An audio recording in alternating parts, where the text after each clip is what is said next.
नमस्कार, स्वागत है आप सभी का डीवी न्यूज पर। आप देख रहे हैं मिड डे प्राइम में हूं ऋतु वर्मा। अगले 1 घंटे में हम बात करेंगे देश दुनिया की बड़ी खबरों की। बताएंगे कि दुनिया भर में कौन कौन सी खबरों पर है सबकी नजर, क्या चल रहा है खेल और अर्थ जगत में, और कुछ झलकियां फिल्म कला संस्कृति के क्षेत्र से। लेकिन सबसे पहले अभी तक की बड़ी खबर।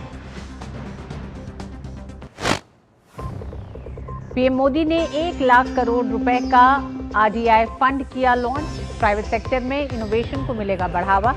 प्रधानमंत्री ने कहा, भारत अब तकनीकी के जरिए ट्रांसफॉर्मेशन का बन रहा अग्रदूत।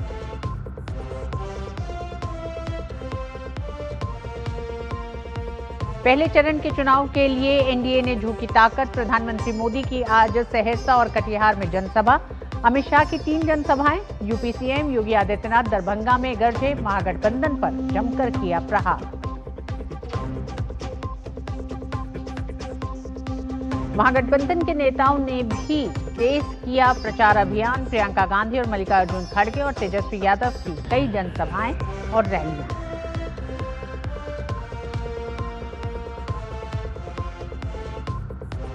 तेलंगाना के रंगारेड्डी में भीषण सड़क हादसा। बस और डंपर की टक्कर में 21 लोगों की मौत, कई लोग घायल।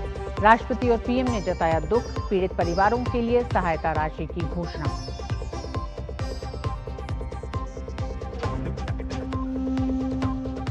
और राष्ट्रपति द्रौपदी मुर्मू ने उत्तराखंड विधानसभा के विशेष सत्र को किया संबोधित। समान नागरिक संहिता लागू करने पर दी बधाई।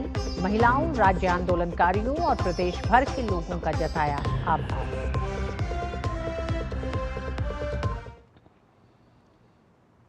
प्रधानमंत्री नरेंद्र मोदी ने आज नई दिल्ली में उभरते विज्ञान और प्रौद्योगिकी नवाचार सम्मेलन का शुभारंभ किया। सम्मेलन भारत मंडपम में हो रहा है और 5 नवंबर तक चलेगा। सम्मेलन में बड़ी संख्या में विज्ञान और प्रौद्योगिकी नवाचार से जुड़े हितधारक हिस्सा ले रहे हैं। पीएम ने इस अवसर पर 1 लाख करोड़ रुपए के अनुसंधान, विकास और नवाचार योजना कोष का भी शुभारंभ किया। इस योजना का उद्देश्य देश में निजी क्षेत्र द्वारा संचालित अनुसंधान और विकास इकोसिस्टम को बढ़ावा देना है। हमारा प्रयास है कि प्राइवेट सेक्टर में भी रिसर्च एंड डेवलपमेंट को बढ़ावा मिले। पहली बार हाई रिस्क और हाई इंपैक्ट प्रोजेक्ट के लिए कैपिटल भी उपलब्ध कराई जा रही है। साथियों, भारत में इनोवेशंस का आधुनिक इकोसिस्टम बने, इसके लिए हम ईज ऑफ डूइंग रिसर्च पर भी फोकस कर रहे हैं। इस दिशा में हमारी सरकार ने फाइनेंशियल रूल्स और प्रोक्योरमेंट पॉलिसी में भी कई रिफॉर्म्स किए हैं। पीएम ने अपने संबोधन में अनुसंधान और विकास और नवाचार की दिशा में भारत की उपलब्धियों को सराहा। पीएम ने कहा कि भारत अब तकनीकी का कंज्यूमर नहीं, तकनीकी के जरिए ट्रांसफॉर्मेशन का अग्रदूत बन रहा है। पिछले दशक में हमारा R&D एक्सपेंडिचर 2 गुना हुआ है। भारत में रजिस्टर किए गए पेटेंट्स की संख्या 17 गुना बढ़ी है। 17 टाइम्स का इंक्रीज। स्टार्टअप में भी भारत अब दुनिया का तीसरा सबसे बड़ा स्टार्टअप इकोसिस्टम बन गया है। हमारे 6000 से अधिक डीप टेक स्टार्टअप्स आज क्लीन एनर्जी, एडवांस मटेरियल्स जैसे क्षेत्रों में काम कर रहे हैं। भारत का सेमीकंडक्टर सेक्टर भी अब उड़ान भर चुका है। बायो इकोनॉमी की बात करें तो 2014 में ये $10 बिलियन की थी। आज ये करीब $140 बिलियन तक पहुंच चुकी है। पीएम ने नई पीढ़ी को विज्ञान और नवाचार से जोड़ने के लिए किए जा रहे प्रयासों को गिनाया। पीएम ने कहा कि भारत नैतिक मानव केंद्रित एआई के वैश्विक फ्रेमवर्क को आकार दे रहा है। पीएम ने अनुसंधान और विकास और नवाचार क्षेत्रों में भारतीय नारी शक्ति की बढ़ती भागीदारी का भी जिक्र किया। पेटेंट फाइलिंग में भी भारत में महिलाओं द्वारा सालाना फील्ड पेटेंट्स की संख्या एक दशक पहले 100 से भी कम थी। अब ये सालाना 5000 से भी ज्यादा तक पहुंच गई है। स्टेम एजुकेशन में भी महिलाओं का शेयर करीब 43% है, जो कि ग्लोबल एवरेज से भी ज्यादा है। ESTIC समिट के बारे में हम बात करेंगे, लेकिन उससे पहले आइए सीधे आपको लिए चलते हैं बिहार के शिवहर में, जहां अमित शाह इस समय जनसभा को संबोधित कर रहे हैं। समग्र क्षेत्र के लिए बहुत बड़ा विकास का कारण बनने वाला है। यहां पर 14 नवंबर को काउंटिंग है, 11 नवंबर को चुनाव है। बेलसंड वालों, चुनाव का नतीजा जानना चाहते हो क्या? जानना है क्या? अरे जोर से बोलो, जानना है क्या?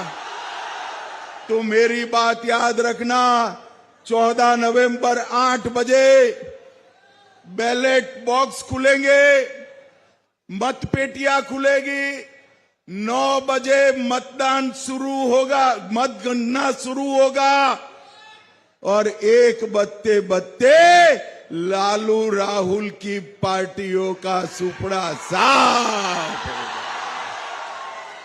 यहां पर फिर से एनडीए की सरकार बनने वाली है। सामने के खेमे में, ये महागठबंधन में ना नेता है, ना नीति है, ना कार्यक्रम है। मालूम ही नहीं है कौन कौन सी सीट पर लड़ रहा है।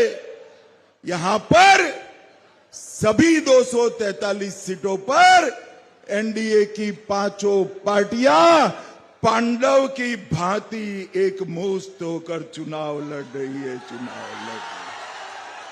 और भाइयों बहनों, सीतामढ़ी वालों से मैं कहने आया हूं, गत चुनाव में थोड़ी कसर छोड़ी थी आपने। 11 में से 8 सीट एनडीए को दिए थे। मेरा तो आपसे शिकवा है भाई, फरियाद है, 3 सीट क्यों छोड़े?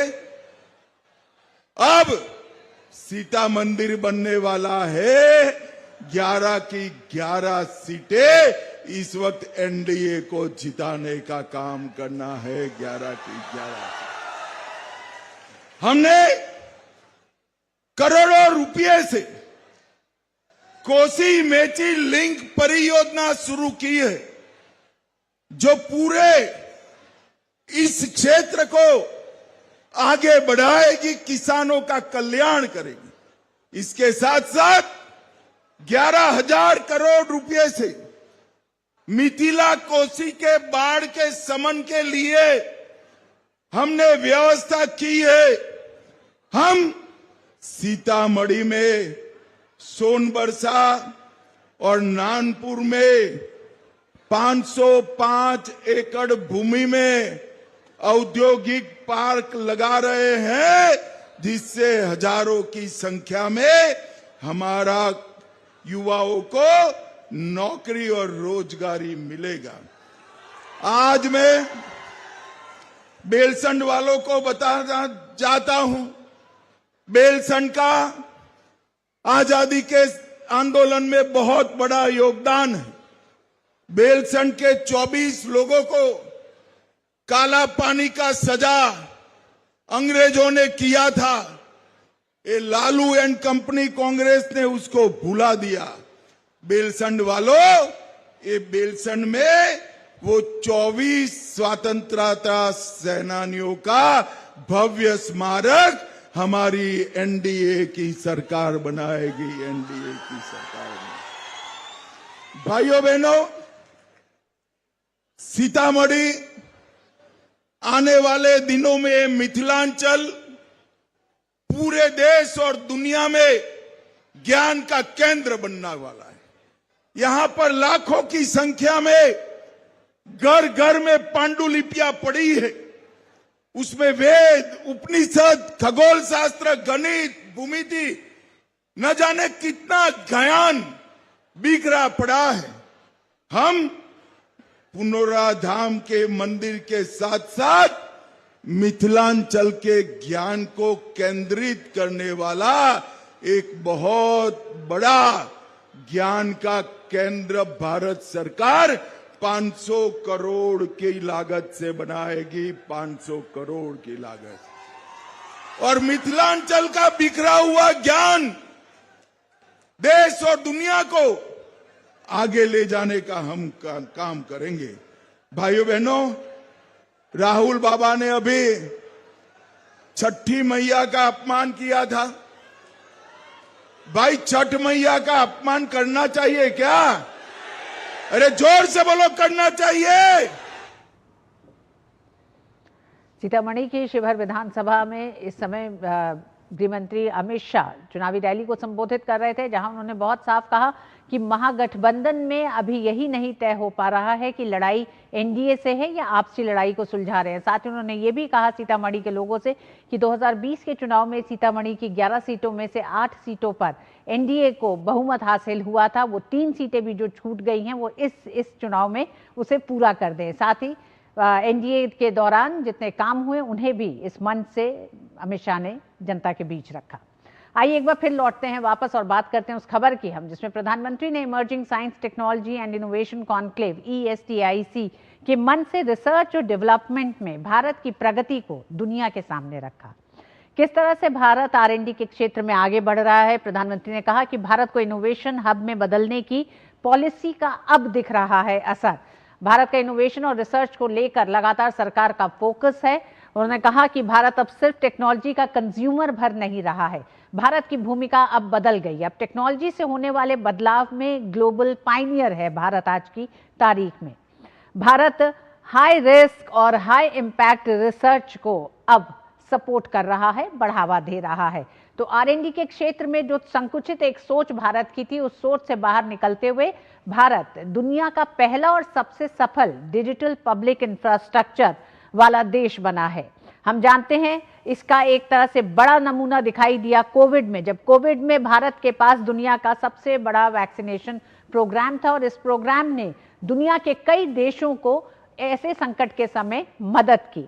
डिजिटल इंफ्रास्ट्रक्चर का भी जो एक तरह से जो इतनी प्रगति भारत में हुई है, उसके लिए डिजिटल इंफ्रास्ट्रक्चर, देशी इनोवेशन और रिसर्च का इसका श्रेय जाता है। जिस तरह से भारत डिजिटल पब्लिक इंफ्रास्ट्रक्चर में लगातार मजबूत हो रहा है, निजी क्षेत्र के निवेश को भी भारत लगातार बढ़ावा दे रहा है और इसी दिशा में प्रधानमंत्री ने 1 लाख करोड़ रुपए का रिसर्च, डेवलपमेंट और इनोवेशन फंड भी लॉन्च किया। निवेश का मकसद साफ है, मकसद है जनता को फायदा पहुंचाना। और इसी के साथ प्रधानमंत्री ने बताया कि भारत 2026 में ग्लोबल AI समिट की भी मेजबानी करेगा। तो प्रधानमंत्री ने लगातार AI के क्षेत्र में इनोवेशन, रिसर्च और डेवलपमेंट में भारत जिस तरह से लगातार काम कर रहा है और आने वाले यानी कि भविष्य में भी भारत का क्या रोड मैप है वो दुनिया के सामने इस मंच से रखा। हमारे साथ जुड़ रही हैं doctor Garima Gupta, coordinator from department of biotechnology, ESTIC पर विस्तार से बात करने के लिए। साथ ही निशांत भी जुड़ गए हैं हमारे साथ। निशांत, सबसे पहले आप ही के पास आएंगे। अगर बड़ी बातों में हम बात करें, हालांकि हमने कई बातें ऐसी बताई जो प्रधानमंत्री ने अपने संबोधन में रखी, लेकिन इस मंच से और इस मंच का बड़ा फायदा आप भारत को भी क्या देखते हैं? दुनिया ने आज देखा भारत किस तरह से R&D और इनोवेशन के क्षेत्र में आगे बढ़ रहा है। जी रितु, देखिए बिल्कुल प्रधानमंत्री नरेंद्र मोदी का एक क्लियर विजन है इनोवेशन ड्रिवन और इंक्लूसिव ग्रोथ का। तो इनोवेशन आधारित एक जो विकास है उस पर प्रधानमंत्री का फोकस है और इसी के तहत देश में पहली बार जो इस तरह के कॉन्क्लेव का आयोजन किया गया है, जिसमें कि तमाम scientist, innovators, policy makers, students, जो एकेडमिक सेक्टर से जुड़े हुए तमाम लोग इसमें शामिल हुए हैं। और अगर पिछले 11 साल में आप देश की तरक्की को देखिए कि आज से 11 साल पहले जब देश की इकोनॉमी 11वें पायदान पर थी और आज चौथे पायदान पर है। तो ये जो लंबी छलांग लगी है देश की अर्थव्यवस्था के क्षेत्र में, तो उसमें निश्चित तौर पर साइंस एंड टेक्नोलॉजी का भी काफी अहम रोल रहा है, काफी अहम योगदान रहा है। और इस बार ये जो एस्टिक समिट हुआ है उसकी थीम भी है inspire, imagine and innovate for विकसित भारत 2047। तो आने वाले समय में भारत को अगर विकसित राष्ट्र बनाना है, समृद्ध राष्ट्र बनाना है, आत्मनिर्भर राष्ट्र बनाना है, उसमें इंजीनियरिंग, साइंस, टेक्नोलॉजी और इनोवेशन की काफी अहम भूमिका होगी। और ये जो इस तरह का आयोजन पहली बार देश में हुआ है और सबसे बड़ा आयोजन है जिसमें इंजीनियरिंग, साइंस और टेक्नोलॉजी क्षेत्र के तमाम दिग्गज एक ही मंच पर इकट्ठा हुए हैं। 3000 से अधिक डेलीगेट्स इसमें शामिल हो रहे हैं और जो साइंस सेक्टर से जुड़े हुए तमाम जो थीम है इमर्जिंग टेक्नोलॉजी, उस पर इन 3 दिनों के दौरान, जो 3 दिनों का ये जो समिट है, उस पर चर्चा की जाएगी। तो निश्चित तौर पर प्रधानमंत्री आज जब आए तो उनका विजन क्लियर था कि टेक्नोलॉजी के जरिए जो ट्रांसफॉर्मेशन हुआ है उसमें भारत काफी आगे बढ़ा है और आने वाले समय में भी हमको इस पर फोकस करना है। उन्होंने पिछले कुछ एक दशक की उपलब्धियों को गिनाया कि किस तरह हम इनोवेशन के क्षेत्र में, स्टार्टअप के क्षेत्र में हम आगे बढ़े हैं। आज भारत दुनिया का तीसरा सबसे बड़ा स्टार्टअप इकोसिस्टम बन गया है। 1,60,000 से अधिक स्टार्टअप आज देश में है। पेटेंट फाइलिंग की बात करें तो प्रधानमंत्री ने साफ तौर पर कहा कि पिछले एक दशक में पेटेंट फाइलिंग 17 गुना बढ़ी है और दुनिया में 6ठे नंबर पर है भारत पेटेंट फाइलिंग के क्षेत्र में। और ग्लोबल इनोवेशन इंडेक्स की अगर बात करें, जो नवाचार सूचकांक की बात करें, उसमें भी भारत आज 38वें नंबर पर आ चुका है। आज से 5 साल पहले 48वें नंबर पर था। तो निश्चित तौर पर जो इमर्जिंग टेक्नोलॉजी, साइंस और टेक्नोलॉजी के तमाम क्षेत्रों में भारत की पिछले एक दशक में जो उपलब्धि रही है वो काफी अभूतपूर्व रही है। और जी हाँ, इस रफ्तार और इस प्रगति को आगे बढ़ाने के लिए ही आरडीआई फंड का जो आज लॉन्च किया गया है, डॉक्टर गरिमा आपसे जानना चाहेंगे कि ये आरडीआई फंड 1 लाख करोड़ का किस तरह से आने वाले समय के लिए, यानी जब हम विकसित भारत 2047 की बात करते हैं, उसमें इस सफर में नई एक तरह से प्रगति होगी और क्या कुछ नया इसमें जोड़ा जाएगा? देखिए, ये एक बहुत ही नया तरीके का उन्होंने फंड घोषित किया है, आरडीआई फंड, और इससे बहुत नया तरीके का रिसर्च हमारे देश में उसको एक बूस्ट मिलेगा, क्योंकि इससे पहले कभी इस लाइन पर किसी ने कभी सोचा ही नहीं है। जैसे कि आपके संवाददाता बता रहे थे, उन्होंने सारे आंकड़े कवर कर लिए, लेकिन मैं ये कहना चाहूंगी कि हमारे देश में इस तरीके का भव्य बुद्धिजीवियों का आयोजन, जहां पर 13 डिपार्टमेंट और मिनिस्ट्रीज ने साझा कर ये 3 दिन का जो कार्यक्रम जोड़ा है, और उसमें ये निश्चित किया गया कि अपने अपने डिपार्टमेंट का जो एक फ्लैगशिप प्रोग्राम है उसके तहत डिस्कशन किए जाएं, जिसमें इंटरनेशनल स्पीकर्स हों, पैनल डिस्कशंस हों और बहुत सारी चर्चाएं हों, और हर तरीके के रिसर्च साइंटिस्ट, इंडस्ट्री से लोग, एकेडमिक से लोग, सबको जोड़ा गया। ये पहले कभी नहीं हुआ जी। ये सिर्फ प्रधानमंत्री जी के नेतृत्व में ही संभव था। इस तरीके का विजन, इस तरीके का जो उनका एक विचारधारा है, वह हमारे देश के साइंस एंड टेक्नोलॉजी के लिए बहुत महत्वपूर्ण है। इस आरडीआई फंड से आप देखिए, आने वाले टाइम में कोई एक डिपार्टमेंट नहीं लाभ उठाएगा, ना कोई एक तरीके के रिसर्च साइंटिस्ट लाभ उठाएंगे। पूरे देश में जिस भी तरीके का साइंस एंड रिसर्च इकोसिस्टम आज की जरूरत है, उस सब में यह धनराशि का बहुत ही अच्छे से व्यय होने वाला है। ये एक ऐसा बूस्ट लेके आएगा जो आपको विकसित भारत में बहुत जल्दी नजर भी आएगा। डॉक्टर गरिमा, जिस बात को आप कह रही हैं, वित्तीय सहायता निश्चित रूप से इस तरह की मुहिम या एक जो आरएनडी को लेकर जो काम होना था उसमें बहुत जरूरी है, बहुत अहम है।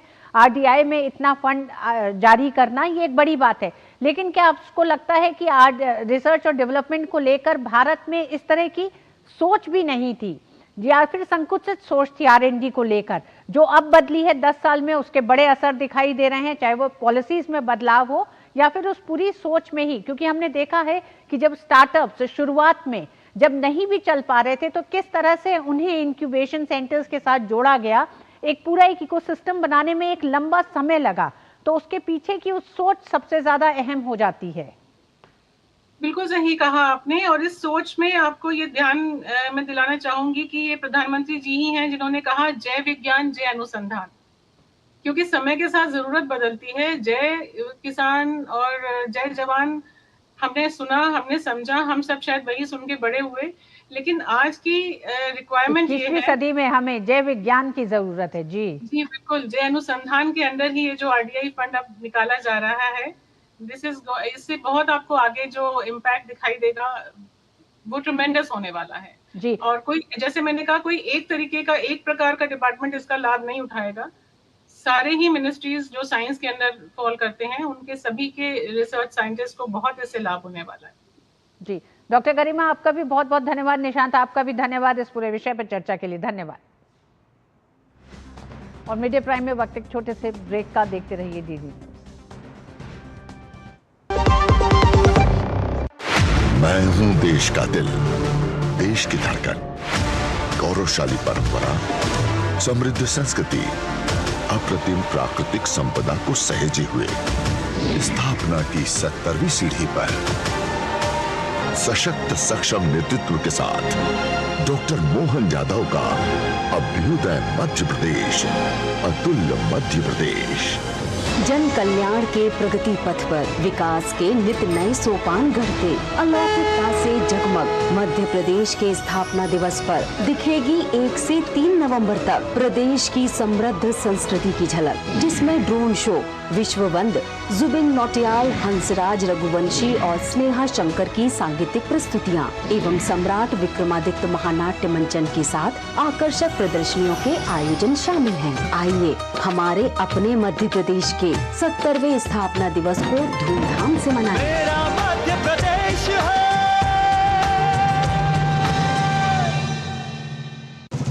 ओ हरि भैया, अरे वाह, खेतों में कौन सी फसल लगाए हो? 12 महीने कमा कर दे ऐसी फसल। क्या? मैंने नया व्यवसाय शुरू किया है। उसके लिए पैसे? इसमें किसी निवेश की जरूरत ही नहीं। अच्छा मुखिया जी। अरे मुखिया जी नमस्ते। अरे हरी, कब आ रहे हो? आप बस चलिए, मैं पहुंचता हूं। अब मैं LIC एजेंट। LIC एजेंट बनो, अब बड़ा सोचो। हमारी वेबसाइट पर जाएं या अपनी नजदीकी LIC शाखा से संपर्क करें। बिहार विधानसभा चुनाव में जीत सुनिश्चित करने के लिए सभी दलों ने अपनी पूरी ताकत झोंक दी है। अब प्रचार का माहौल चरम पर पहुंच गया है। मात्र 24 घंटे बाकी हैं पहले चरण के चुनाव प्रचार को खत्म होने में। पहले चरण के प्रचार के लिए अब सिर्फ 2 दिन बचे हैं। एनडीए की तरफ से प्रधानमंत्री नरेंद्र मोदी लगातार जनसभाएं कर रहे हैं। प्रधानमंत्री नरेंद्र मोदी आज सहरसा और कटिहार में जनसभा को संबोधित करेंगे। पीएम मोदी सहरसा के पटेल मैदान में आयोजित जनसभा को संबोधित करेंगे। वहीं कटिहार के दियारा गांव स्थित हथिया के लेहला चौक में निर्धारित सभा स्थल पर रैली करेंगे और भाजपा प्रत्याशी और पूर्व उप मुख्यमंत्री तारकिशोर प्रसाद के पक्ष में वोट मांगेंगे। उधर उत्तर प्रदेश के मुख्यमंत्री योगी आदित्यनाथ बिहार चुनाव प्रचार में जुटे हैं। दरभंगा में एक जनसभा को संबोधित करते हुए योगी आदित्यनाथ ने कहा कि कश्मीर का विवाद कांग्रेस की वजह से पैदा हुआ, जबकि प्रधानमंत्री नरेंद्र मोदी और गृहमंत्री अमित शाह ने कश्मीर को आतंकवाद और उग्रवाद से मुक्त करने का काम किया। ये कश्मीर को विवादित किसने किया? ये कांग्रेस ने किया। ये कांग्रेस ने किया है। और आज कश्मीर को आतंकवाद और उग्रवाद के दंश से मुक्त कराने का काम किया है मोदी जी ने और गृह मंत्री अमित शाह जी ने। कौन वे लोग थे जो कश्मीरी हिंदुओं को विस्थापित कर दिए थे? ऐसी कौन सी नौबत आई थी कि कश्मीर घाटी हिंदू विहीन हो गई? ये कांग्रेस का पाप था। धारा 370 जो कश्मीर में लागू कर दिया गया था कि कश्मीर में बिहार का व्यक्ति नहीं जाके बस सकता, मिथिला का व्यक्ति नहीं बस सकता। सीएम योगी ने कहा कि एनडीए ने हमेशा जनता की भावना का सम्मान किया है। उन्होंने बताया कि माता जानकी मंदिर और राम जानकी मार्ग का निर्माण कार्य तेजी से चल रहा है।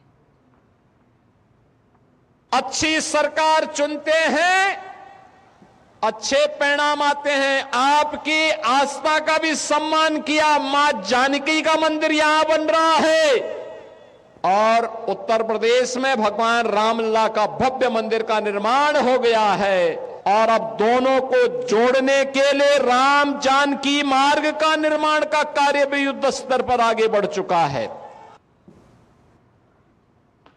कांग्रेस अध्यक्ष मल्लिकार्जुन खड़गे आज वैशाली के राजा पार्क में जनसभा को संबोधित करेंगे। साथ ही वे पटना में एक प्रेस कॉन्फ्रेंस भी करेंगे। राजा पार्क में वह कांग्रेस प्रत्याशी प्रतिभा कुमारी दास के समर्थन में जनता से मतदान करने का आग्रह करेंगे।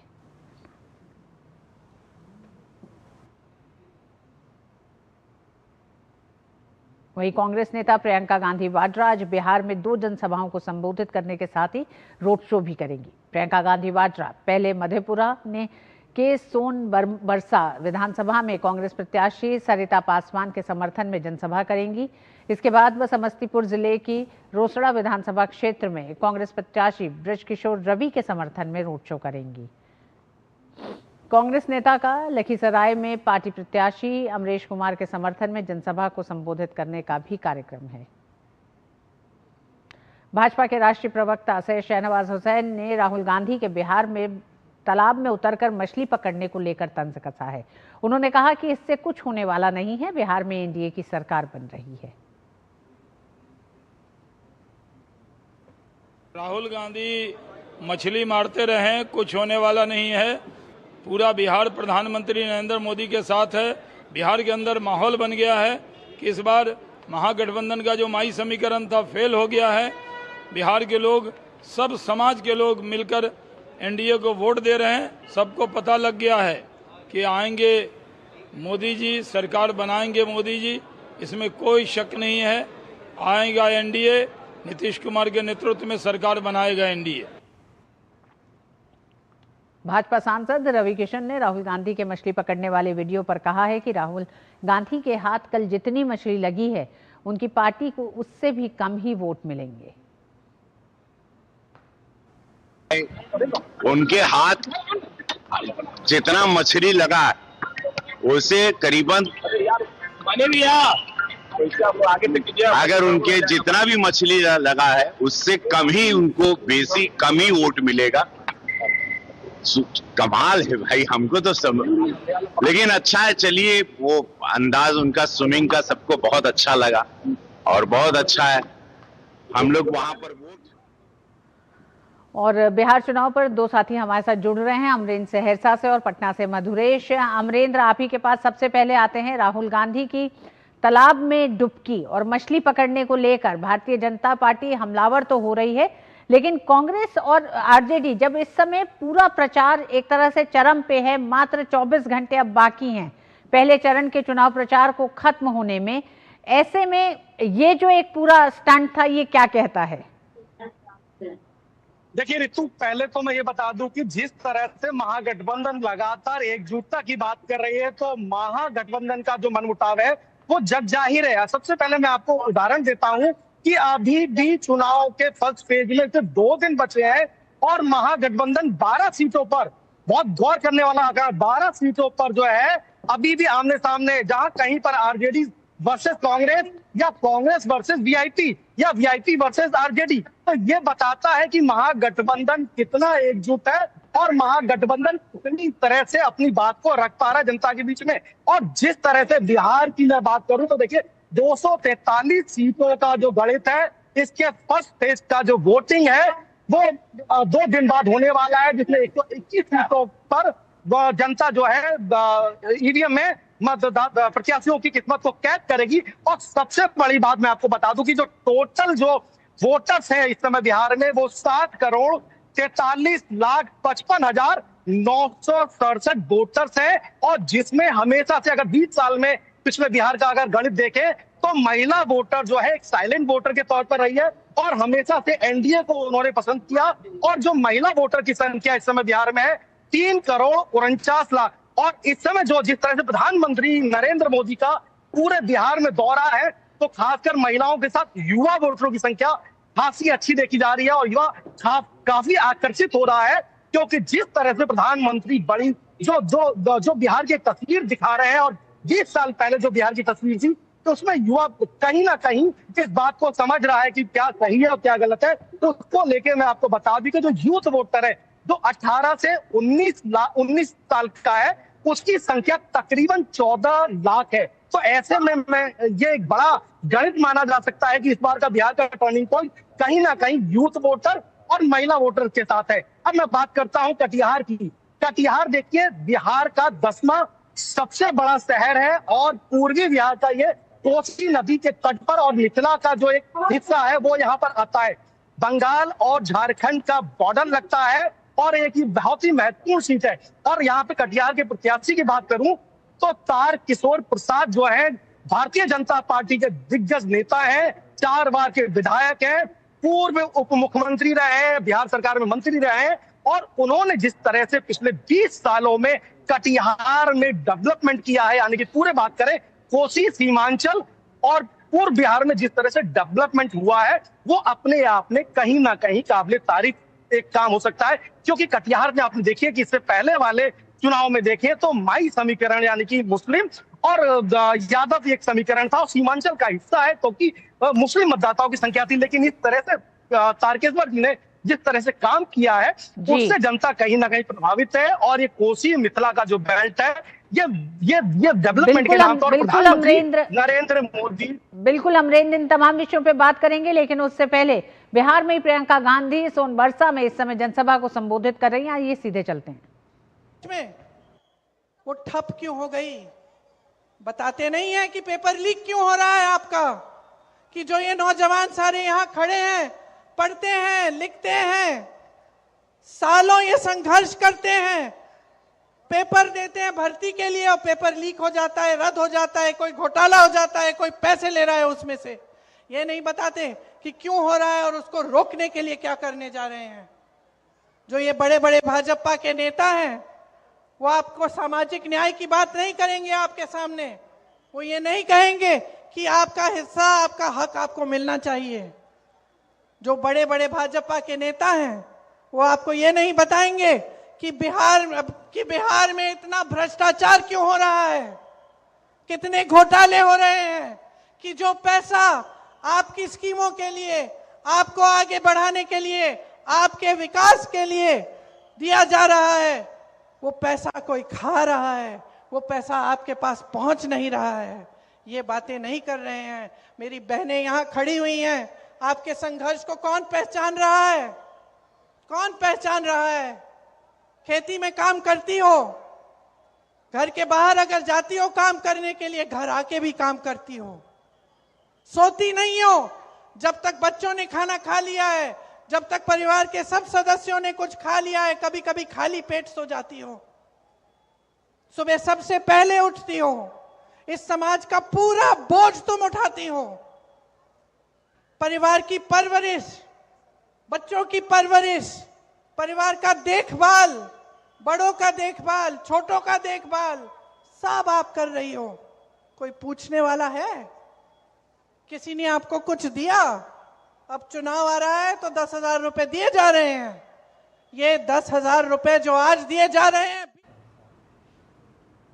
प्रियंका गांधी एनडीए पर जमकर बरसी, भ्रष्टाचार घोटाले की बात की तो वहीं बात की कि महिलाओं को चुनाव से पहले 10,000 रुपए की घोषणा की है। बिहार की महिलाओं के लिए एनडीए ने कुछ नहीं किया है। हमारे साथ अमरेंद्र और मधुरेश जुड़े हुए हैं। मधुरेश पटना से जुड़े हुए हैं। मधुरेश, प्रियंका गांधी ने एनडीए पर एक बड़ा हमला किया है कि महिलाओं के लिए कुछ किया नहीं गया है। चुनाव के समय 10,000 का सिर्फ ऐलान कर दिया गया है। एनडीए और अगर हम महागठबंधन को देखें तो महिलाओं को लेकर पिछले 10 साल में क्या बदला है बिहार में? देखिए, महिलाओं की जहां तक बात की जाए तो पारंपरिक रूप से निश्चित रूप से जो महिला वोटर हैं वो नीतीश कुमार की वोटर मानी जाती हैं, क्योंकि नीतीश कुमार जब से सरकार में आए उन्होंने महिलाओं के कहने पे शराबबंदी का पूरे बिहार में फैसला दिया, जो कि एक लैंडमार्क फैसला माना जाता है बिहार में। उसके अलावा महिलाओं को आरक्षण देने की बात हो, उसमें भी महिलाओं के लिए बेहतरीन काम हुआ। जीविका दीदियों के माध्यम से अगर गांव-गांव की बात की जाए, गांव-गांव में महिलाएं जो हैं वो आत्मनिर्भर हो रही हैं, समृद्ध हो रही हैं। सिर्फ मसला ये नहीं है कि वो 100 रुपए कमा रही हैं, 1000 रुपए कमा रही हैं या लाख रुपए कमा रही हैं, लेकिन बड़ी बात ये है कि अगर वो कुछ भी पैसा कमा रही है तो उसकी इम्पोर्टेंस उनकी फैमिली में है, वो बेहद महत्वपूर्ण है। उन्हें ये आत्मविश्वास आया है कि वो आज की डेट में कुछ कर सकती हैं। तो निश्चित रूप से ये जो एक बड़ा बदलाव इकोनॉमी के टर्म में मैं अगर कहूँ तो ये देखने को मिला है। दूसरी तरफ सुरक्षा के लिहाज से बात करें तो एक वक्त बिहार ने देखा है कि जब महिलाएं शाम को 5 बजे 6 बजे के बाद अपने घरों से नहीं निकलती थी। छोटे शहरों या गांवों की बात छोड़ दी जाए, पटना शहर में भी लोग शाम को देर शाम निकलना पसंद नहीं करती थी महिलाएं। आज के वक्त जो महिलाएं हैं वो देर शाम तक बाहर रहती हैं, काम करती हैं और निश्चित रूप से उनका इकोनॉमी में एक बड़ा रोल है।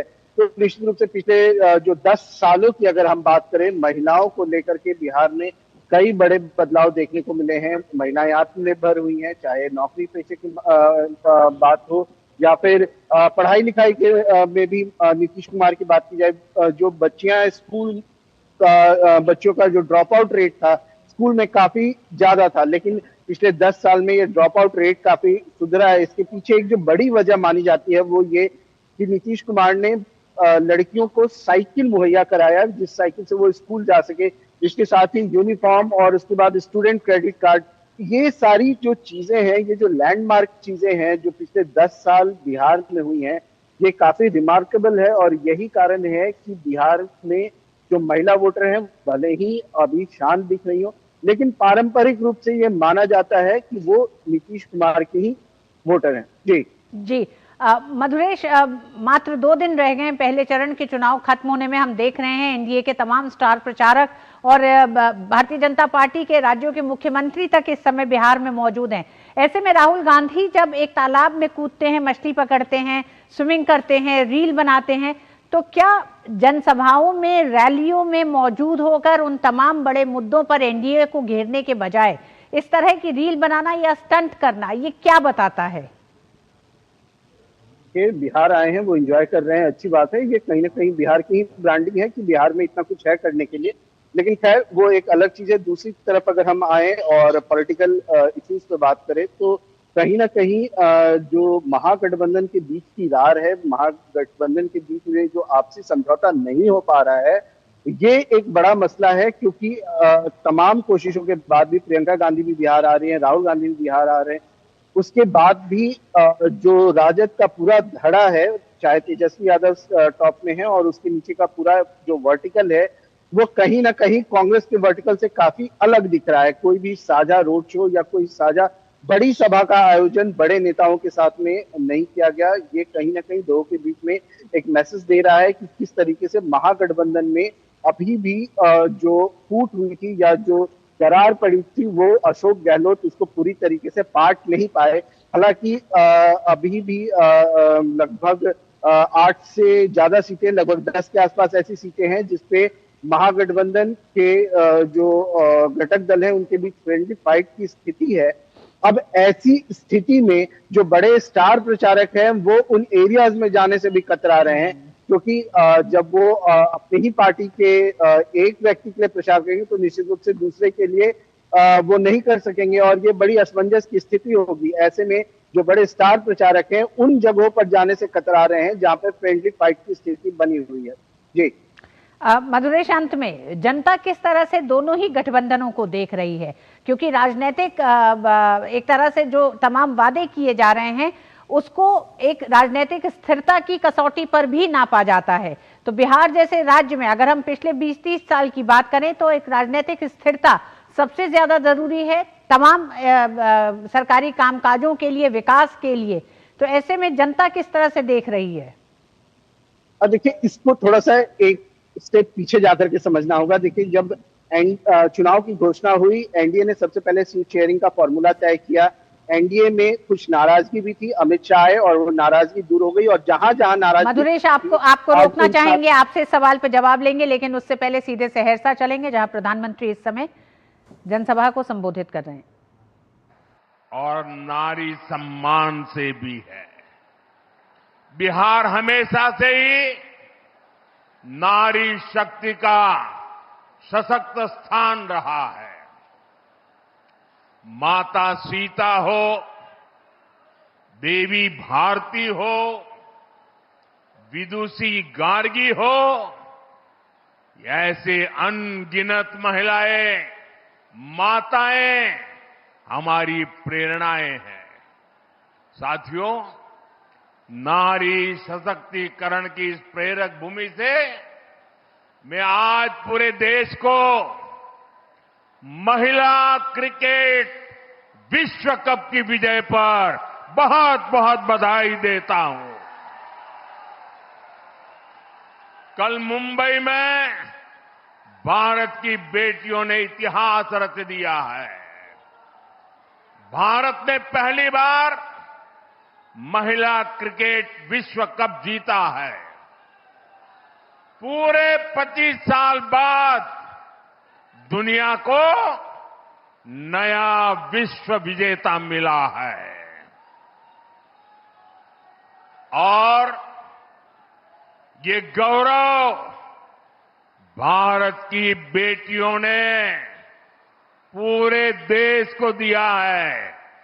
आइए जोरदार ताली बजा करके हमारी इन बेटियों का हम सम्मान करें, उनका गौरव करें। साथियों, ये विजय सिर्फ खेल के मैदान तक ही सीमित नहीं है, ये भारत की बेटियों के नए आत्मविश्वास का भी प्रतीक है। ये छोटे छोटे गांवों से, कस्बों से निकली बेटियां हैं। ये हमारे किसान, मेहनत मजदूरी करने वालों, निम्न मध्यम वर्गीय परिवार की बेटियां हैं। इन पर मुझे गर्व है, पूरे देश को गर्व है। मैं इस चैंपियन बेटियों के माता पिता को भी बहुत बहुत बधाई देता हूं। साथियों, जब बेटियों को उचित अवसर मिलते हैं, प्रोत्साहन मिलता है, तब जाकर के ऐसे परिणाम आते हैं। नारी शक्ति को ज्यादा से ज्यादा अवसर देना, उनके सामने से हर बाधा को दूर करना, बीते 10-11 वर्षों में एनडीए सरकार इसी लक्ष्य को लेकर आगे बढ़ रही है। आज आप देखिए, हमारी बेटियां हर मोर्चे, हर मैदान में नई बुलंदियां छू रही है। आज हमारी बेटियां फाइटर जेट उड़ा रही है, सीमा पर युद्ध पोत पर देश की रक्षा कर रही है, क्योंकि हमने सेनाओं में बेटियों के लिए नए अवसर बनाए। हमने सैनिक स्कूलों के डिफेंस एकेडमी में बेटियों के लिए दाखिले शुरू किए। हमारे देश की वुमेन साइंटिस्ट आज चंद्रयान, गगनयान जैसे बड़े अंतरिक्ष अभियानों में बहुत बड़ी भूमिका निभा रहे हैं। आज देश में 1,80,000 से ज्यादा रजिस्टर्ड स्टार्टअप्स हैं। इनमें से 87,000 स्टार्टअप में कम से कम एक महिला डायरेक्टर है या पार्टनर है। आज हमारे गांव की बेटी ड्रोन पायलट बनकर खेती में ड्रोन क्रांति का नेतृत्व कर रही है। डिजिटल बैंकिंग की क्रांति हो या फिर बीमा क्रांति, हमारी बेटियां देश को रास्ता दिखा रही है। जो कभी बेटी बचाओ बेटी पढ़ाओ अभियान का मजाक उड़ाते थे, आज वो भी सोच रहे होंगे कि उन्होंने देश की बेटियों को कितना अपमान किया है। साथियों, नारी का सम्मान बढ़ाना, नारी की गरिमा की रक्षा, उनके जीवन की मुश्किलें कम करना, उन्हें रोजगार, स्वरोजगार के अवसर उपलब्ध कराना हमारी सरकार की सर्वोच्च प्राथमिकता रही है। करोड़ों शौचालय बनाकर, करोड़ों घरों में नल से जल पहुंचाकर, उज्ज्वला का गैस कनेक्शन देकर, आयुष्मान भारत के तहत 5 लाख रुपए तक के मुफ्त इलाज की सुविधा देकर, गर्भवती महिलाओं के खाते में सीधे पैसे भेजकर, गर्भवती महिलाओं की छुट्टी बढ़ाकर हमारी सरकार ने महिलाओं की अनेक चिंताओं, अनेक मुसीबतों को कम करने का काम किया है। साथियों, हमारे यहां महिलाओं के नाम पर पहले कोई संपत्ति भी नहीं हुआ करती थी। हमारी सरकार ने 4 करोड़ पीएम आवास बनाए तो पक्का किया कि ज्यादातर घर महिलाओं के नाम हो। आज मुद्रा लोन के तहत जो लाखों करोड़ रुपए दिए जा रहे हैं, उसमें से करीब 70% लोन हमारी बेटियों ने ही लिया है। बिहार के जीविका दीदी अभियान की भी आज देश में चर्चा होती है। साथियों, नारी सशक्तिकरण के हमारे अभियान को बिहार में मुख्यमंत्री महिला रोजगार योजना से भी बहुत लाभ बल मिला है। इस योजना को लेकर बिहार की बहनों में बहुत उत्साह दिख रहा है। बिहार की करीब 1 करोड़ 40 लाख बहनों के खाते में 10-10 हजार रुपए पहुंच चुके हैं। एनडीए ने घोषणा की है कि फिर सरकार बनने के बाद इस योजना का और विस्तार किया जाएगा। लेकिन मैं बिहार की हर बहन बेटी से भी कहूंगा, सतर्क रहिए। ये जंगल राज वाले आपको दी जा रही ऐसी हर मदद को रोकना चाहते हैं। प्रधानमंत्री नरेंद्र मोदी ने सहरसा से इस रैली के मंच से, जहां एक तरफ देश में महिला विश्व कप की जो जीत है उसके जश्न की बात की, महिलाओं ने किस तरह से तरक्की की है देश में उसकी बात की। उन्होंने कहा कि किस तरह से महिला खिलाड़ियों ने पूरी दुनिया को 25 साल के बाद नए चैंपियन दिए हैं। तो वहीं दूसरी तरफ उन्होंने ये भी कहा कि किस तरह से एनडीए के दौर में कानून व्यवस्था बेहतर हुई है, महिलाओं को लेकर तमाम योजनाएं शुरू की गई जिसका असर एक बड़ा दिखाई देता है। बिहार की महिलाओं और बिहार की लड़कियों में एक सशक्त हुई हैं, ये भी बताया और साथ ही साथ आगाह किया कि आने वाले समय में आरजेडी से इस बात से सतर्क रहने की जरूरत है, क्योंकि आरजेडी के दौर में कानून व्यवस्था की जो हालत थी उसका सबसे बड़ा दंश अगर किसी ने झेला तो बिहार की महिलाएं और लड़कियों ने। वक्त एक छोटे से ब्रेक का है, ब्रेक के बाद खबरें जारी रहेंगी, देखते रहिए डीडी न्यूज। क्या आपको है आकर्षक बचत विकल्पों की तलाश? LIC प्रस्तुत करता है नवजीवन श्री सिंगल प्रीमियम प्लान। एक मुश्त प्रीमियम राशि जमा करें, जीवन बीमा कवर का आनंद उठाएं, परिपक्वता पर गारंटीकृत निश्चित राशि प्राप्त करें, तरलता विकल्प भी उपलब्ध। अभी खरीदें। मौजूदा पॉलिसी धारकों के लिए आकर्षक छूट, नियम और शर्तें लागू। 10 लाख की लॉटरी मुझे, वाओ! फर्जी ऑफर से सावधान। RBI कहता है जानकार बनिए, सतर्क रहिए। राष्ट्रपति द्रौपदी मुर्मू उत्तराखंड के 3 दिवसीय दौरे पर हैं। आज उन्होंने देहरादून में उत्तराखंड राज्य की रजत जयंती के अवसर पर उत्तराखंड विधानसभा को संबोधित किया। इस दौरान राष्ट्रपति ने उत्तराखंड विधानसभा के पूर्व और वर्तमान सदस्यों के साथ साथ सभी प्रदेशवासियों को शुभकामनाएं दी।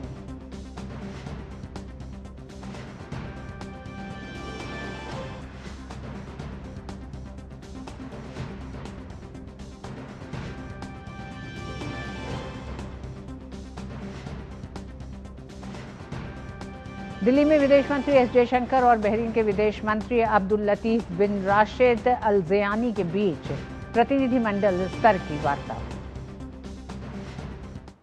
I'm very pleased to welcome you and your delegation for the 5th High Joint Commission meeting between India and Bahrain.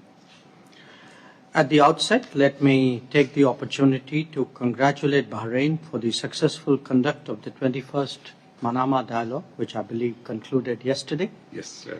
I also convey our best wishes to Bahrain for taking over the presidency of the GCC at the upcoming GCC summit in Manama next month. We look forward to your support for further intensifying India-GCC cooperation.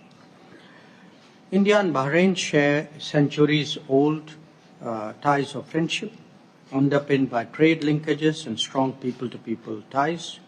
We also believe in a common goal and commitment for promoting peace and prosperity for our people and for our common region. Since our last HJC meeting, we have made significant progress bilaterally in defense, security, trade and commerce, health, culture, and people-to-people ties. But there are new areas such as space, fintech, and technology that hold considerable promise for our relationship. We have also seen a steady growth of bilateral trade and investment between our countries. We welcome investors from Bahrain to come and explore investment opportunities in India, conclusion of a bilateral investment treaty, and the establishment of a joint working group on trade and investment will further boost our economic ties. We are working on various initiatives to strengthen our cooperation in the field of healthcare. Our space agencies are also making progress for deepening their collaboration. We have a vibrant cooperation in area of culture, strong people-to-people ties. Earlier this year, we launched the electronic visa system for Bahraini nationals. This, I hope, will encourage more visitors from Bahrain. India has been active, Excellency, in the Combined Maritime Forces based in Manama. In September 2025, 3 Indian naval ships had visited Bahrain, which helped to reinforce the bilateral friendship and the Indian Navy's commitment to regional maritime security. We thank the leadership of the Kingdom of Bahrain for taking care of the welfare of the Indian community. Let me also add, Excellency, that we have, at a regional level, we can see there's unprecedented change, not just in the region, even globally. So I take the opportunity to reiterate our support for the Gaza peace plan, which we hope will lead to a lasting and durable solution. I look forward to engaging with you and your colleagues on the substantive agenda for our talks today.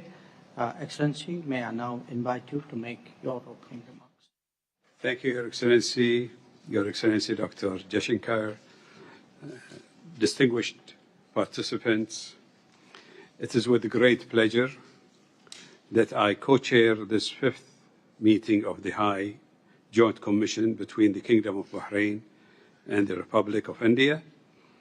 And I want to thank you, my friend, for hosting our meeting and for the hospitality received.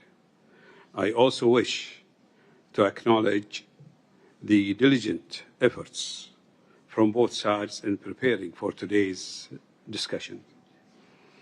Excellencies, while Bahrain and India established diplomatic relations over 50 years ago, in 1971, our rich historical ties extends back nearly 5,000 years, rooted in trade and cultural exchange between the ancient civilizations of Dilmun and the Indus Valley. Today, these economic links remain central to our relationship, which has flourished across various fields.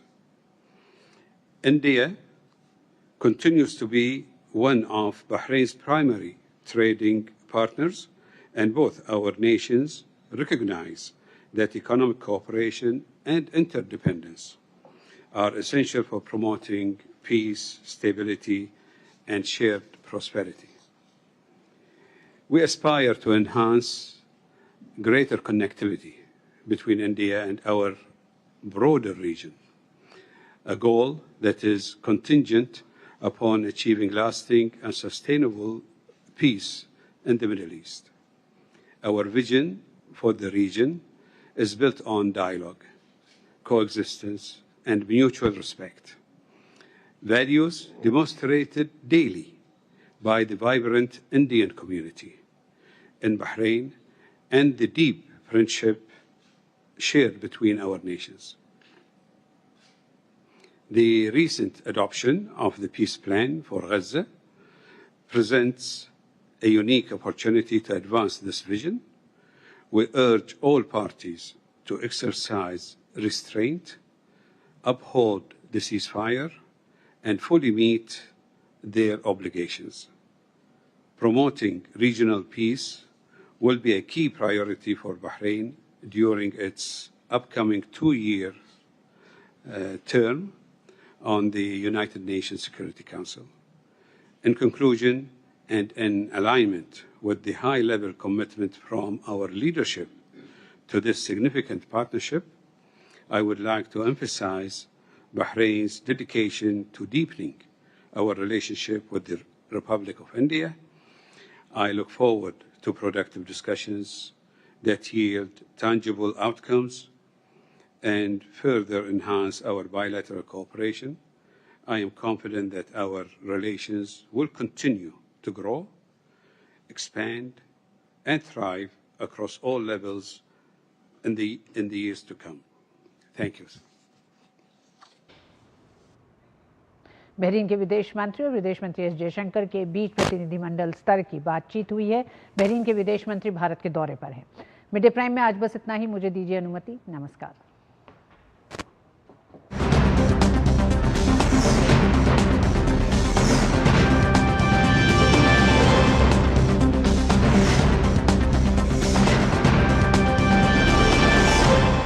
Mid day prime के प्रायोजक थे LIC, हर पल आपके साथ।